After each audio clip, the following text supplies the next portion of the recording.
Hello students, class 9C subject mathematics.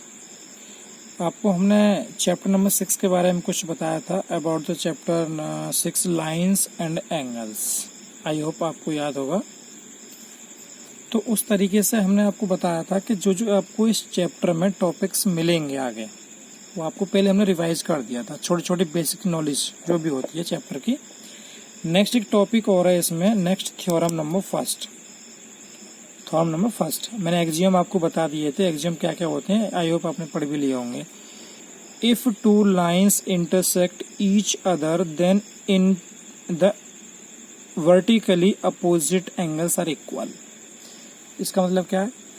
इसका मतलब ये है सिंपली कि जो भी आपके पास टू लाइंस हैं वो भी इंटरसेक्ट लाइन होनी चाहिए। ध्यान रखें, टू लाइन से इंटरसेक्ट हो ईच अदर, एक दूसरे पर, तो जो वर्टिकली अपोजिट एंगल्स होंगे वो दोनों के दोनों इक्वल होंगे। लाइक दिस इंटरसेक्ट है तो इसके अपोजिट ये एंगल इक्वल होगा और इसके अपोजिट ये एंगल इक्वल होगा। Okay, let's start 6.1 exercise. First question, in figure lines AB and CD intersect at O if angle AOC plus BOE equals 70 degree and BOD equal 40 degree. Find BOE and reflex, ये REF मतलब reflex लिखा हुआ है, reflex COE। Okay, चलिए start कर देते हैं। ये आपके पास फिगर है, पॉइंट्स आपको क्लियर दिखाई दे रहे होंगे। चलिए देखिएगा, जो उसने गिवन किया उसको लिख लेते हैं। गिवन में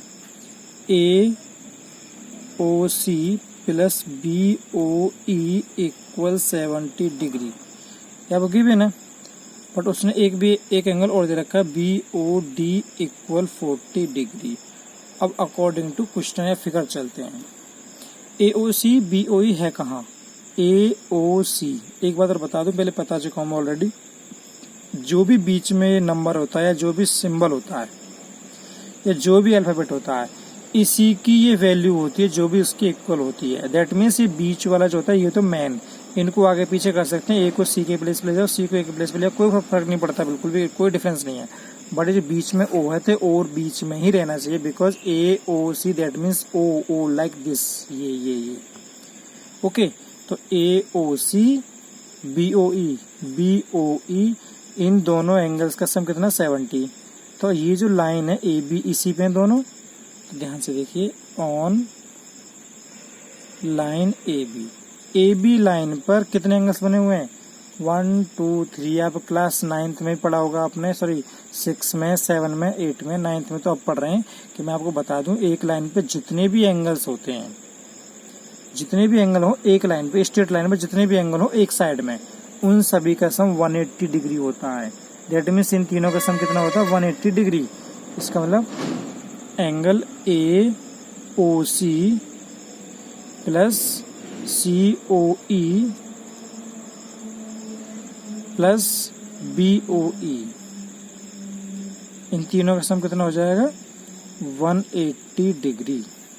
ओके, बट आपके पास ऑलरेडी AOC एंड BOE, ध्यान से देखिए, AOC प्लस BOE की वैल्यू कितनी है? ऑलरेडी इन दोनों सम की वैल्यू 70 है, तो 70 प्लस क्या बचेगा? COE, इन दोनों के प्लेस पे आया 70, equal 180 degree. Then COE equal 180 minus ले जाएंगे, ट्रांसफर करेंगे, 180 minus 70, that COE equal remind is 110। ये किसकी वैल्यू आ गई? COE की। अब सोचेंगे आप, COE की पूछी थी, COE की आ चुकी है ऑलरेडी, बट ये रॉन्ग है अभी, बिकॉज उसने रेफ्लेक्स पूछा था। रेफ्लेक्स होती है 360 से कम, 180 से ग्रेटर। बट अभी आगे स्टार्ट करते हैं। आपसे पूछा गया BOE है कहाँ पे, वो देख लेते हैं। BOE, चलिए ये आपको फाइंड करना, ध्यान रखना। अब अभी BOD गिवन है, BOD जब ये आपके पास गिवन है तो इसके वर्टिकली अपोजिट एंगल नहीं बन रहा क्या? कौन सा? AOC बाय फिगर एंगल जो BOD है, BOD ये BOD किसके इक्वल हो जाएगा, AOC के। AOC के आपको लिखना पड़ेगा ब्रैकेट में by vertically opposite angle VAA, vertically opposite VOA और वर्टिकली अपोजिट एंगल्स। इस तरीके से आपको लिखना पड़ेगा बिकॉज ये प्रॉपर्टी इसमें लग रही है यहाँ पे। ओके, तो चलिए देख लेते हैं। तो BOD किसके इक्वल हो गया, AOC के। तो BOD की वैल्यू कितनी है ऑलरेडी, BOD की value 40। That means the value of AOC की वैल्यू मिल गई हमको 40 डिग्री। AOC और हमें फाइंड किसी करनी है अभी BOE की। तो BOE ध्यान से देखिए, जो आपके पास ऑलरेडी एक स्टेटमेंट था, AOC में BOE ऐड करके लाते हैं तो 70 आता है। ये क्वेश्चन थोड़े से हार्ड हैं बट ध्यान से समझेंगे तो आई होप आप समझ जाओगे। AOC की ऑलरेडी वैल्यू कितनी आ गई है, 40। BOE की फाइंड करनी है, आपको पूछा खुद क्वेश्चन ने, तब क्यों ना इसकी हेल्प ले लें। चलिए now angle AOC plus angle BOE, इन दोनों का सम कितने दे रखा है, 70 डिग्री। ये रहा। अब आपके पास ऑलरेडी किसकी वैल्यू, बस इसकी AOC की 40 प्लस BOE इक्वल 70 डिग्री।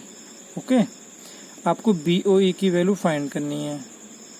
70 के पास जाएगा 40, तो 70 माइनस हो जाएगा 40, कितना बचेगा, 30। This is the answer is first.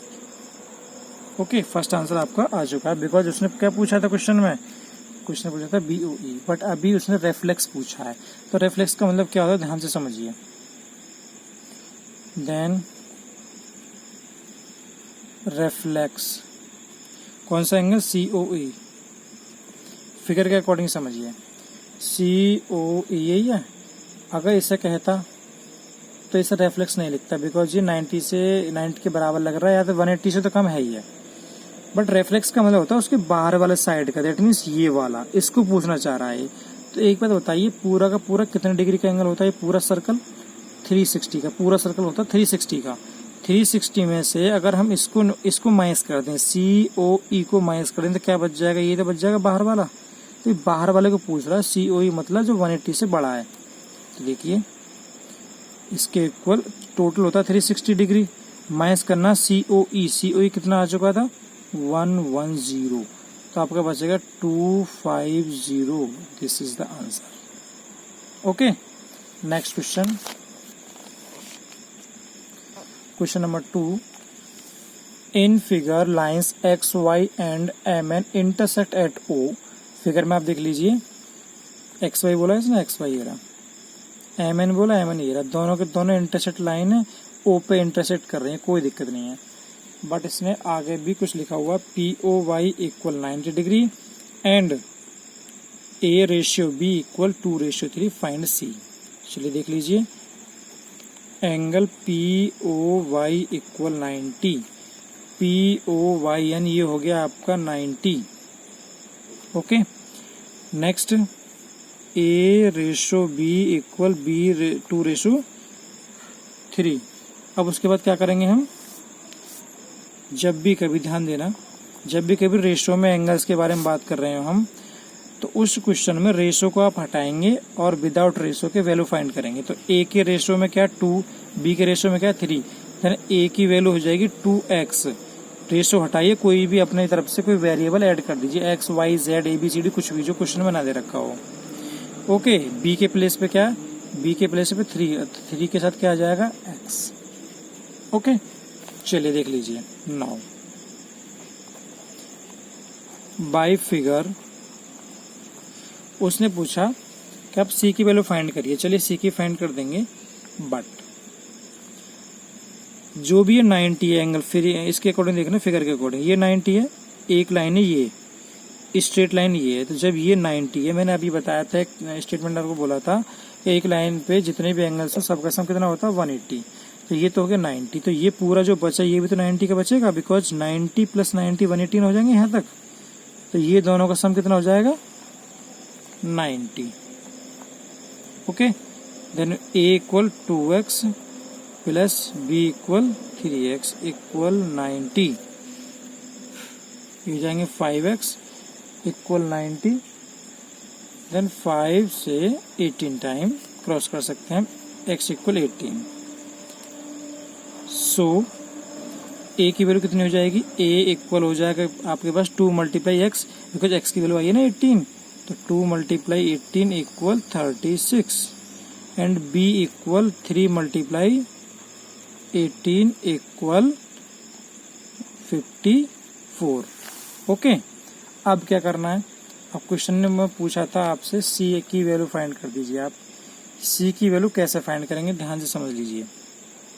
c की वैल्यू के आपके पास 2 मेथड्स हैं।